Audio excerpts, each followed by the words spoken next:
Hey everybody, thanks for checking out my post. Angelo Lombardo here, Fortune 500 executive, talking about all things playing offense. And what is playing offense? Well, quite simply, it is all about being on the initiative and making things happen. It's about being in control of your career, your business, your life, whatever it is.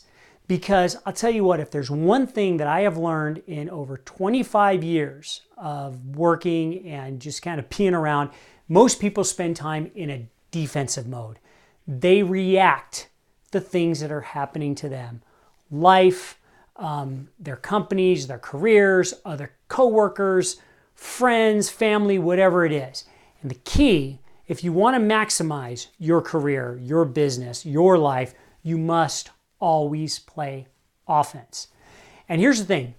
One of the areas that I've noticed that people are the most reactionary is in time management. Despite all of the books and seminars and videos that are out there, people are generally in a mode on a day-to-day basis in which they're simply reacting to stuff that's happening to them. And if you really want to be productive and get the most out of your career or your day or your business or whatever it is, you must play offense when it comes to managing time. You have to manage time instead of allowing time to manage you. Good news is I have got a great hack that doesn't require reading a book, doesn't require buying a program, doesn't require watching videos, well except this one. And it's very simple to understand and memorize.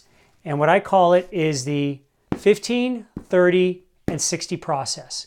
And what that means is 15 minutes once a day, 30 minutes once a week, maximum of 60 minutes. Let me explain.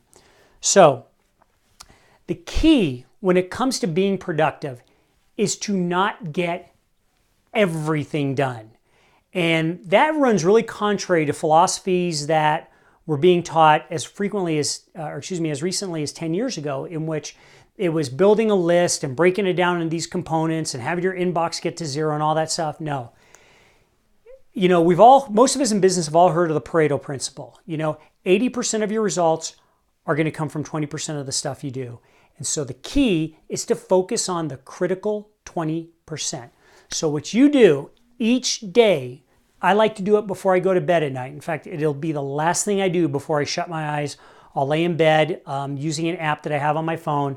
15 minutes once a day, I plan out the critical things. 3, that's all there is. 3 critical things that I need to get done the next day. Now, how do I know generally what 3 critical things need to get done? That goes to Sunday or whatever day of the week works for you. Every Sunday, I spend 30 minutes. I look out into my week. I see what do I got to really get done. And so it's what are the 3 things that need to get done on Monday?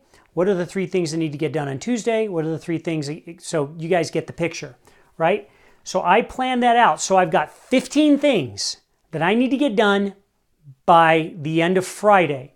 And where I use that 15 minutes is looking back on the day and saying, did I get all 3 of those things done? If not, what should I carry forward into the next day? And what tomorrow do I need to bump into potentially the day after that? Or if I did get all 3 things done, which I generally do, I look into the next day and I basically say, okay, are the 3 things that I think I need to get done tomorrow still the most critical 3 things I need to get done?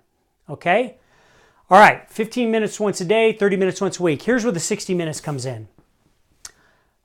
Each of those tasks cannot take more than 60 minutes. Couple of reasons. There is a mountain of data out there from reputable scientific studies that show you really can't focus for more than 60 minutes at a time. So I look to break things down into 60-minute increments in which I can shut off my email, shut off my phone, shut my office door, and basically get involved in what I call deep work for 60 minutes. If I'm putting together an analysis, that thing has my undivided attention for 60 minutes. And then my brain is done with that. I move on. I'll take a 15-minute, grab a cup of coffee, check the news, whatever it is again, give myself a 15-minute recess, and boom, I'm into the next 60-minute things. I like to do this first thing in the morning. Before I leave the house or before I go to my office or leave for the airport if I'm traveling, I will go through and just make sure there's no critical issues that I need to address as it relates to email. Generally, there's not. And then what I do is I jump right into those three critical things first thing in the morning. And the great thing is, by mid-morning, the really important stuff is done, and I can spend the rest of the day dealing with emails, phone calls, unexpected interruptions, and you go home at the end of the day and you're completely stress-free because the most critical points of the day got done. And if you've got a project to get done, breaking it up over multiple days for 60 minutes makes it a much more pleasant, stress-free experience. So give it a try. The 50-30-60 process. Let me know what you think. Let me know if it works for you. But most of all, in the game of life and business, always play offense. Take care.